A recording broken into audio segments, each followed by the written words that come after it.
Hello and welcome back to the State of Education presented by One Room Education. I'm Katie, but that doesn't really matter today.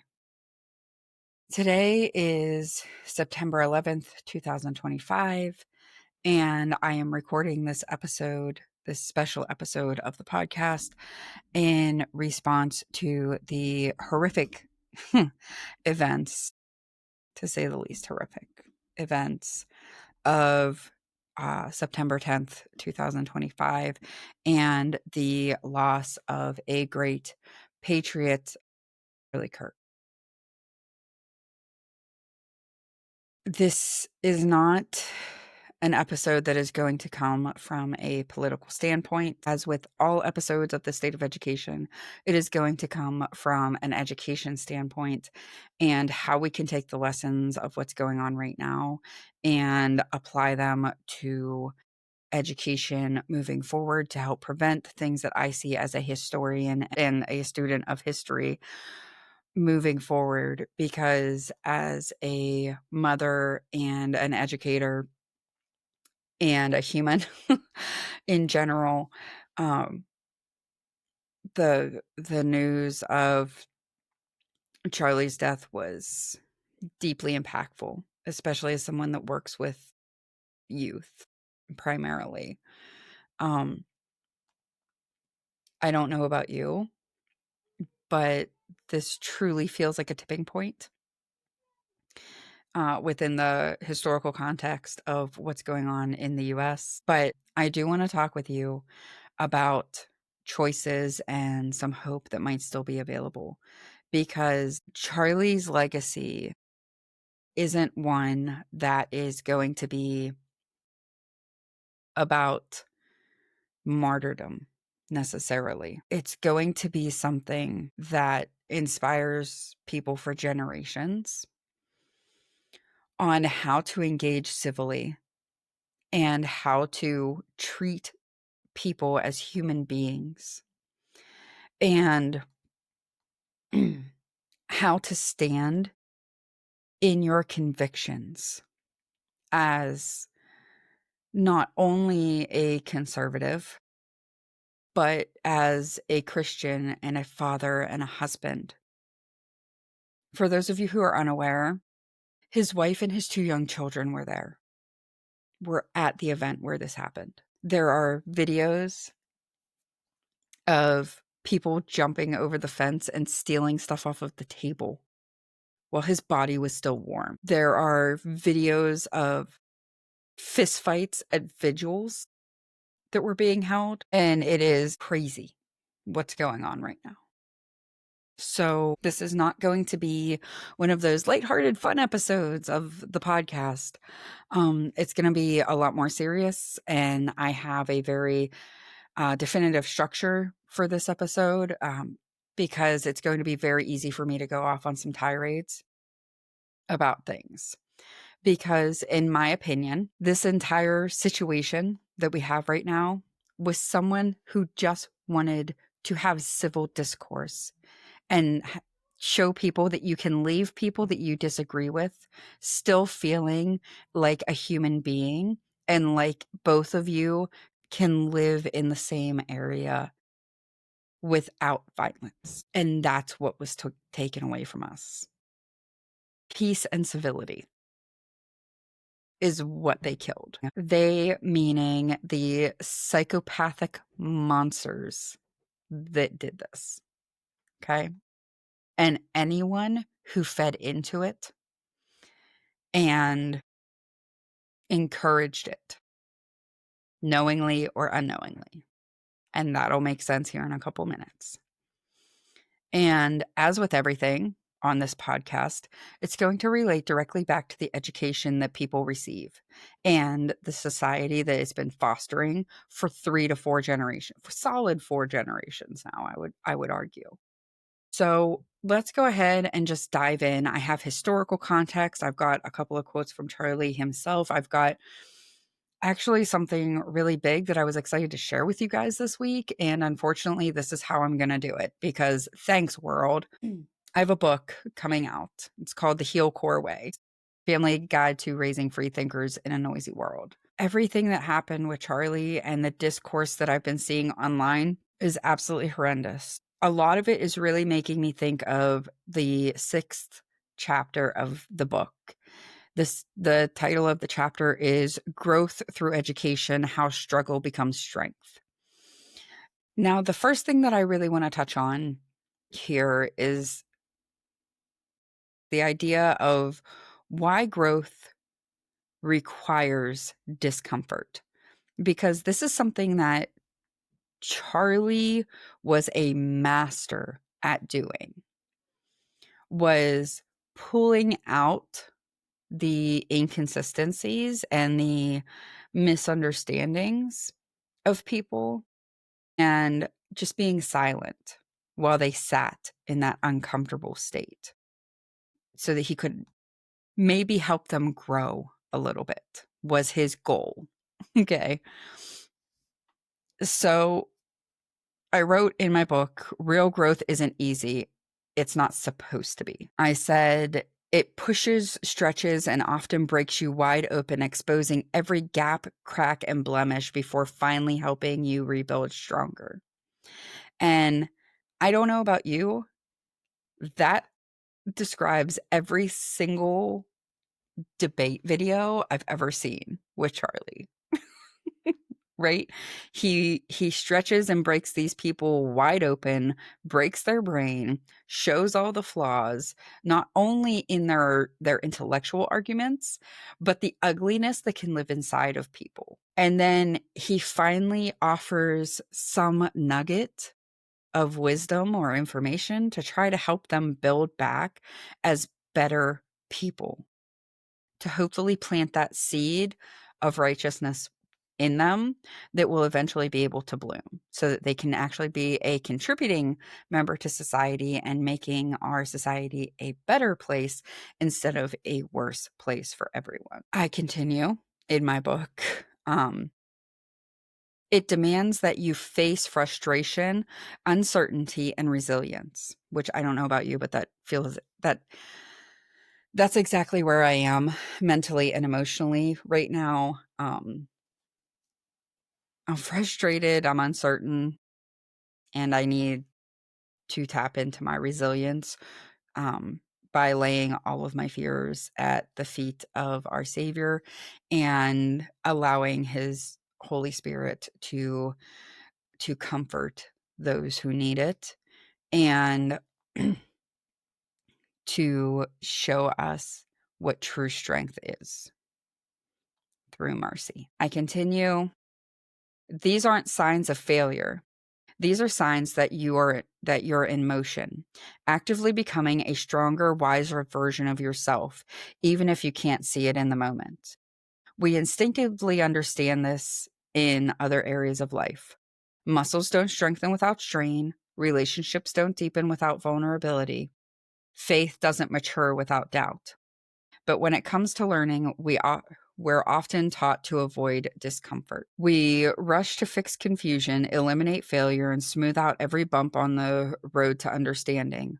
We're told that frustration means something's wrong when in truth, it means something's working. Then a little bit further down, I say, remember, iron isn't forged without heat and pressure. Saints aren't made by sitting comfortably and waiting for someone else to do the hard thing.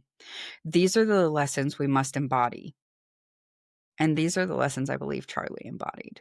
He didn't sit idly by while he waited for somebody else to make things better.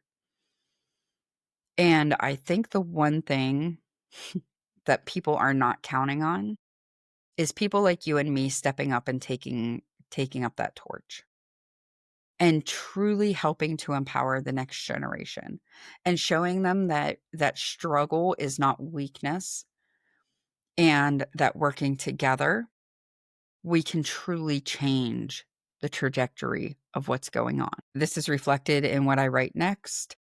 Show up on the hard days. Let your kids see the frustration and then let them see you finish anyways. Let them see you grow. Do not hide the struggles from your kids, guys. Sure, there's some things that need to be age appropriate. Totally. Yes, absolutely. Don't misunderstand what I'm saying. But you do need to let them see you struggle to learn things and struggle to handle situations going on in the world like this one where we lost Charlie that I'm talking about. And we need to let them see the processes that we go through to be able to deal with these. Because this not being modeled for us on like a systemic scale is why we have things like social emotional learning and why we have things like all of the social issues that we see going on today.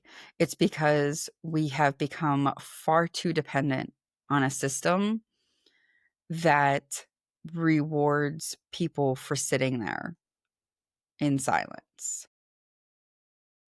But what I'm advocating for in the heal lifestyle is not painting struggle as the enemy, but actually as the teacher. And any of us who have ever been through struggles know that you come out on the other side a different person, usually for the better, if we really look at it. However, if we look at some of the dangers of a comfort-based model where we coddle students and we smooth out all those bumps in the road for them and we just shoo them along down their educational path, one of the main issues that I'm seeing, I write about here in the book, it says that students become afraid of failure, so they eventually stop taking risks. Over time, this fear dulls their creativity and trains them to seek safety and authority and the group over originality and honesty. And then what happens, I do not mention this in the book, then what happens if you take that to its logical end is stuff like what we just saw happen to Charlie.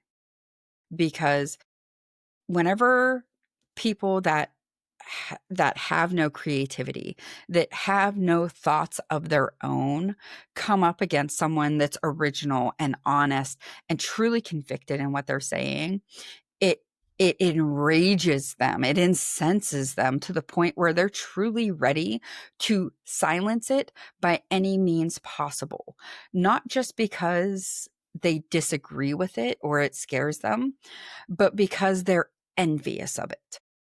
They are envious of what they see they cannot have for themselves.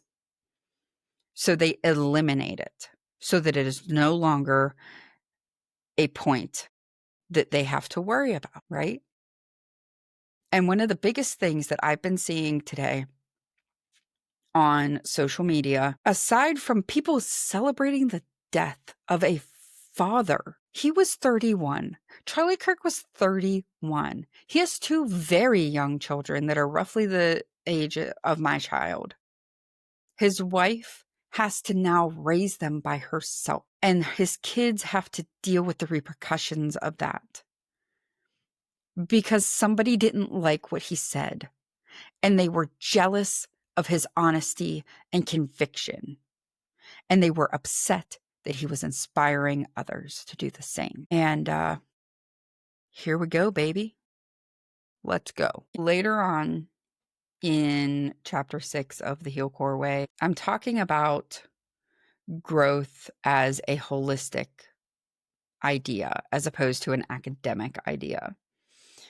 And this is one of the things that I actually heard Charlie talk about a lot. And I want to make sure that the point is made because, especially whenever we're talking about his now fatherless children because of a coward who couldn't handle not agreeing with someone. I want you to remember this, okay? We're raising people, not just students, and real people don't grow in pieces.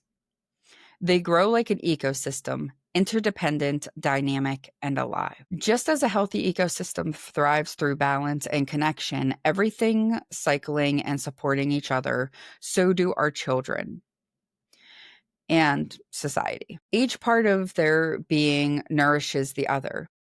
When one area is starved, the whole system suffers. When all are engaged, they flourish. Now, with this quote, I'm specifically talking about the education system focusing exclusively on academics. So they're focusing specifically on the mind, not but here in the heal model, growth doesn't just happen in the mind. It also happens in the heart, the body, and the spirit. And that is something that Charlie fully understood, that you must have all of these aspects of someone in alignment to be able to fully thrive as an individual. And that's what he was calling people to, okay? That's what scared people so much. That Charlie was opening the eyes of Gen Z and millennials, obviously, but Gen Z and Gen Alpha specifically, to what has been missing in society, but also in their education to be able to function within the society. And I want to tell you how I'm breaking this down in the Heal Core way. Here's how we approach it.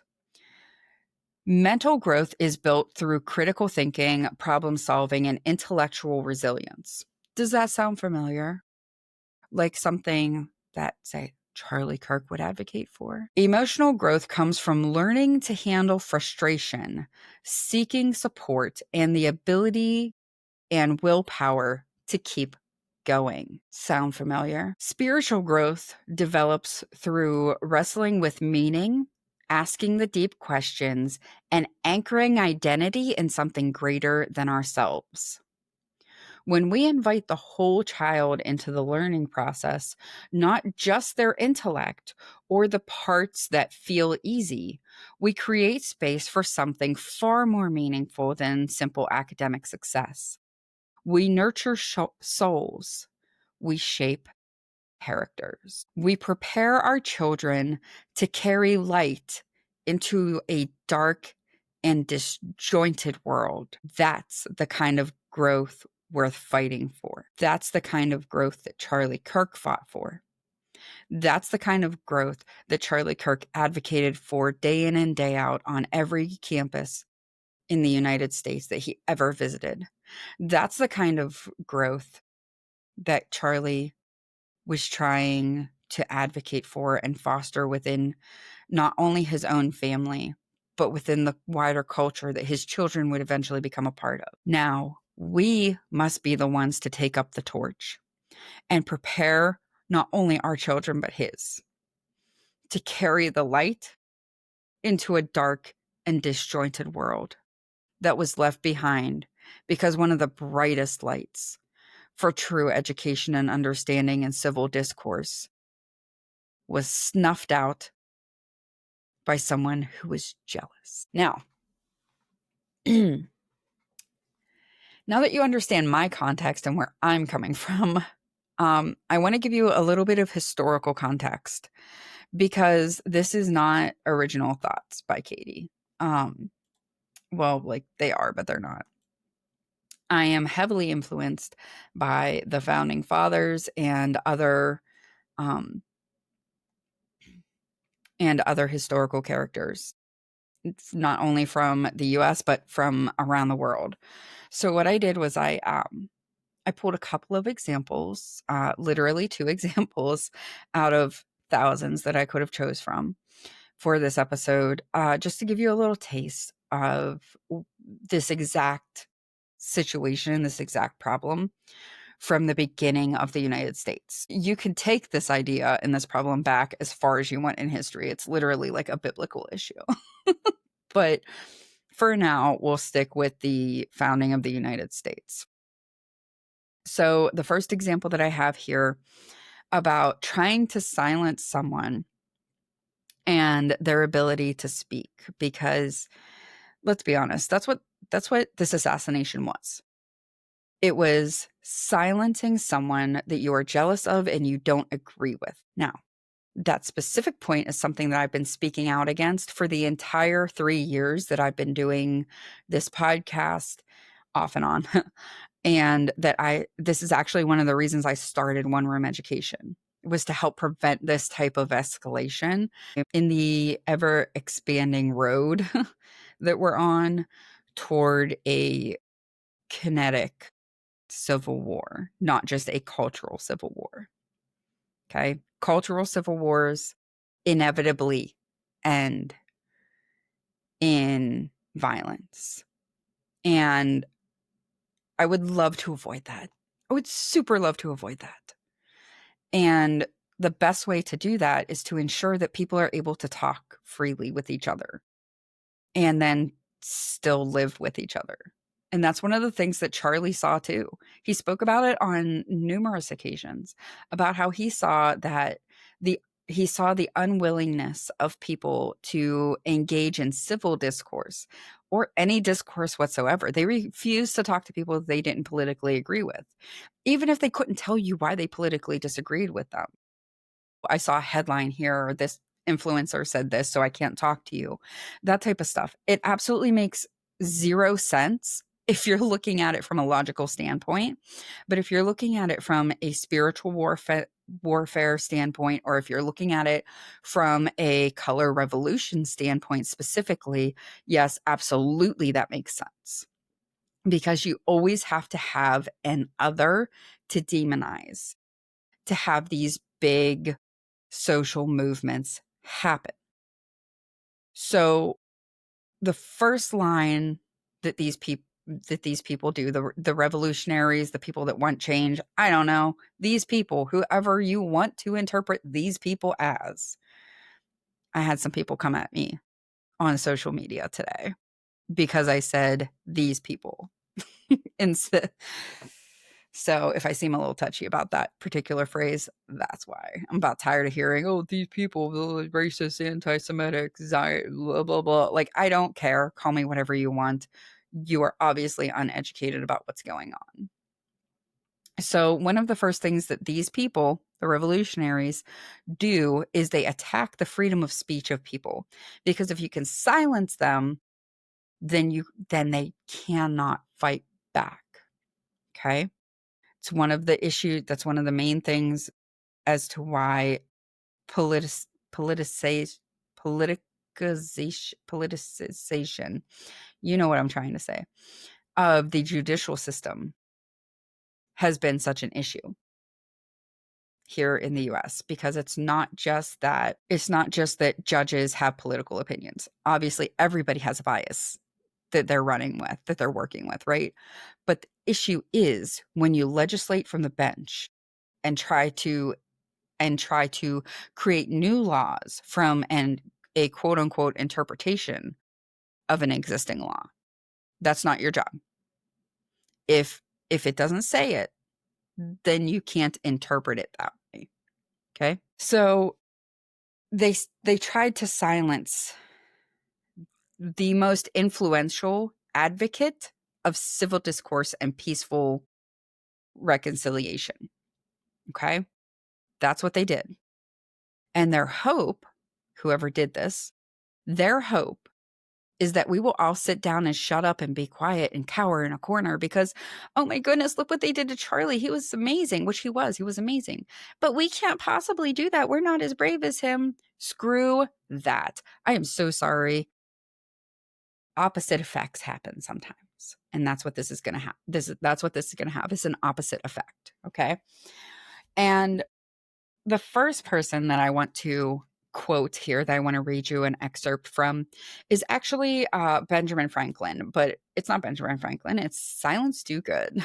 It's whenever he was still too young to be writing formally for his brother's paper. So he wrote in as this old lady named Silence Dogood. It's actually a really cool story if you haven't heard it. Anyways,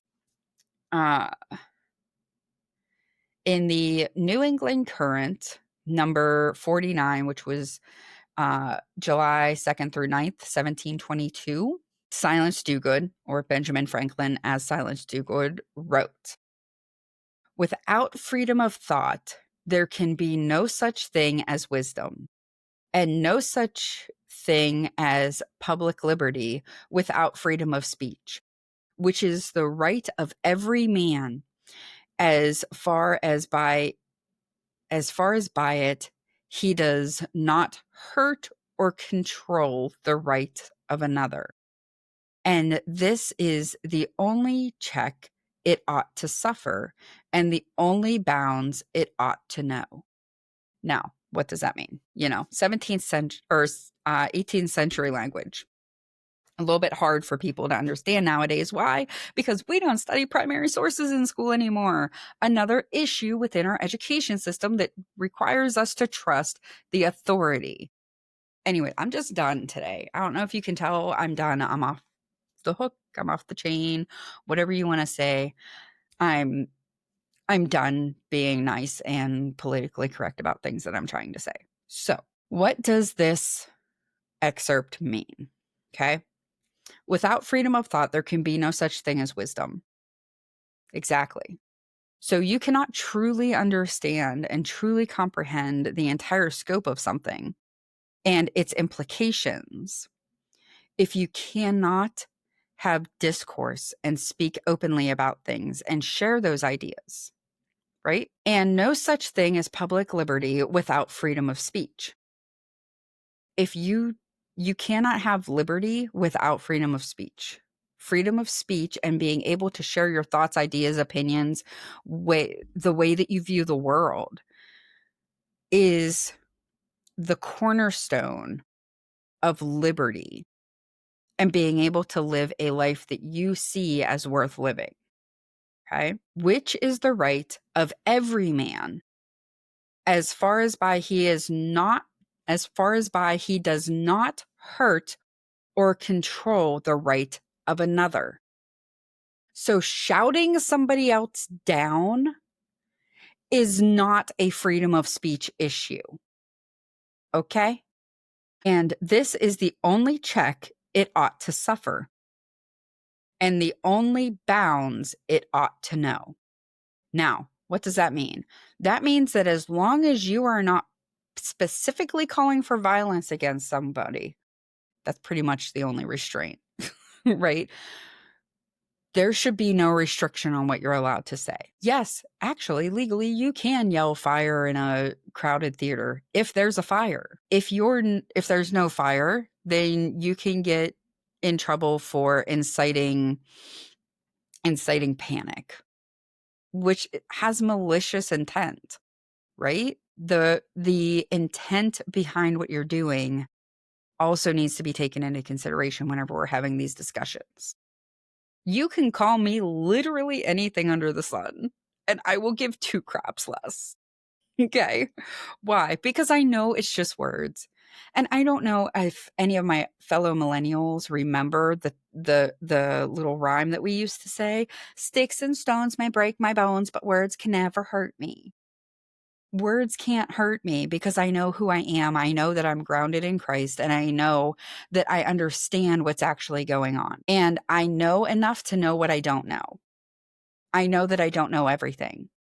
If you listen to this podcast, you have heard me evolve over the past few years on some of my opinions when it comes to specific issues in education. That is so important to be able to understand what you don't know whenever you are just way out of your pay grade, right?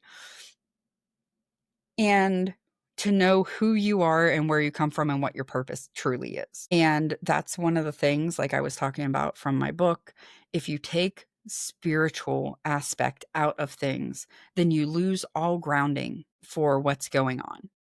Okay. The second excerpt I would like to read for you guys is by Frederick Douglass, who is the left hates Frederick Douglass. Let's be honest. Why? Because Frederick Douglass was a freed slave who advocated for equality and was respected by his peers. Uh-oh. That's an issue for you, isn't it? Because history is inconvenient for those who want the world to change. Now, this specifically is from a speech that he gave in December of 1860. It's titled "A Plea for Free Speech in Boston." Mr. Douglass said, "Liberty is meaningless where the right to utter one's thoughts and opinions has ceased to exist."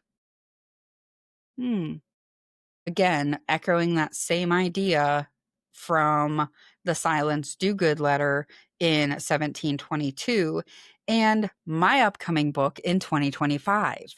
It's the exact same thought.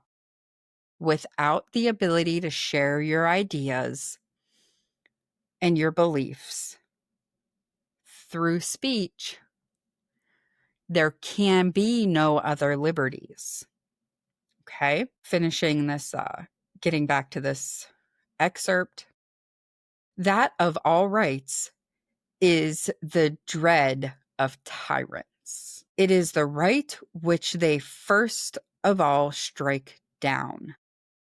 They know its power. Read that whole excerpt again, and then I'm going to let it sink in for a minute. And then I want you to think about it in context of the assassination of Charlie Kirk on September 10th, 2025. Again, this is a quote from Frederick Douglass from December of 1860. Okay. Liberty is meaningless where the right to utter one's thoughts and opinions has ceased to exist. That of all rights is the dread of tyrants. It is the right which they first of all strike down. They know its power. Now, I want you to think about this in context of a job setting. Okay. If you are working for a non-union facility, okay, they can hire individuals at whatever rate they want. And usually in your job, in your work agreement that you sign whenever you accept the job, you say that you agree not to talk about your salary with other employees. Because if I'm making, say, $15 an hour and as a team lead, this literally happened, by the way. If I'm making like $15 as a team lead and somebody that just got hired on 3 weeks ago that's working on my team is making $1 more an hour than I am, and I find out about it, I'm gonna be mad, right? I'm gonna be a little pissed. I'm gonna be a little bit pissed off about that. And I was. So then I'm able to speak up, right? This also happened during COVID. Whenever they didn't want you talking with each other, they didn't want you gathering, right? Oh, it's fine. You can do virtual meetings. You can do this, you can do that, but don't gather in church. You're not allowed to go and worship your God. But that's okay. Here's Anthony Fauci. For you. Don't worry about it. Trust the science. Don't trust God. Don't talk to these doctors that are seeing evidence of other things happening. Don't talk to them. Don't listen to them. Cut them off, cancel them from every social media platform and every server on the internet so that they can't possibly share their opinions and their medical experience with you. Shun them. And then if people seek them out, shut them down harder and completely erase them from the digital ecosystem. Okay? And remember what I said about ecosystems earlier on here in my book. What did I say? Just as a healthy ecosystem thrives through balance and connection, everything cycling and supporting each other, so do our children. Each part of their being nourishes the others. When one area is starved, the whole system suffers. When all are engaged, they flourish. And that is the crux of what I'm talking about here. That is the main point that I'm trying to make here. Free speech, open debate, and civil, peaceful discourse is the only thing standing between us and all out civil war. And I'm not talking about like the American Civil War where the South fought the North. No, that was different. I'm talking like a classic civil war that has happened in literally every other country. Okay. Where every single town and every single family feels it. But you have to find a way to carry on anyways. This is something that I want to make sure is really, really driven home for you. Okay. One of my favorite movies of all time is The Patriot with Mel Gibson. Absolutely amazing movie. Historical accuracy, decent, on the scale of historical dramas. But it has one of my favorite quotes in it, when it comes to warning about what a civil war actually looks like, what war actually looks like. Because what a lot of people don't know is that the American Revolution was considered a civil war, a civil skirmish until it was over. Okay? It was considered a type of civil war. So whenever you look at American history and look at civil wars, what we're looking at coming down the pike here, barreling towards us at ever increasing speeds, making me terrified on a daily basis for the future that my son and my nieces and my nephews and your children and Charlie Kirk's children are going to inherit. This is what I see, okay? I don't see a North and a South with specified battlegrounds and areas. This is what I see, okay? The Patriot is a movie from 2000 where Mel Gibson plays Benjamin Martin. And Benjamin Martin goes to the South Carolina Assembly to try to talk them out of joining the revolution, okay? This is the quote from the movie. He says, "I have 7 children. My wife is dead. Who is to care for them if I go to war? If I go to war? I fear that if I go I fear that if we go to war, it will not be on the frontier or in some distant battlefield, but it will be fought amongst us, in our fields, in our towns, in our homes. Our children will learn of it with their own eyes." And in the movie, they do. It is extremely historically accurate that way. And what I want to avoid is our children learning of it with their own eyes. Please, for the love of God and our children, help me do that. The murder, assassination, murder, killing, loss, however you want to put it, Charlie Kirk's children have already learned of it with their own eyes.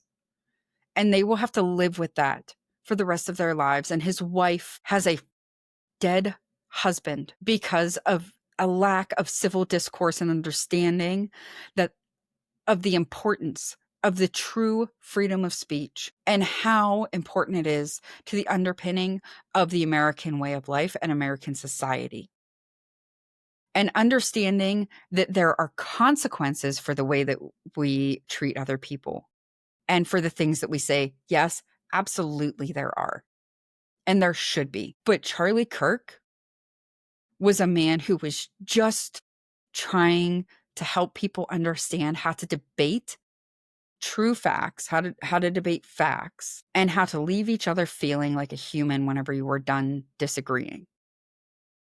And that's what they killed. Please help me avoid the horrors of war that I see coming to the United States. Yes, through education. Okay? This is not hyperbole. This is not me overstating what's going on. I have talked about it with countless people behind the scenes, countless educators, countless historians, and we all see the same thing coming. That's why the death of Charlie Kirk, the assassination of Charlie Kirk, is so terrifying and impactful to everyone right now. They don't have the education or the knowledge base to understand why they feel this way, but that's what I'm trying to explain. Okay? So the only thing that we can possibly do is help our kids understand that we must be able to express our opinions in a productive manner with each other. And we have to help Charlie's legacy live on so that that can happen. I'll end with a quote from Charlie. "If you believe in something, you need to have the courage to fight for those ideas, not run away from them or try to silence them." I would say that I hope that you enjoyed today's episode, but I don't know if it's really possible. I do hope that you learned something in today's episode.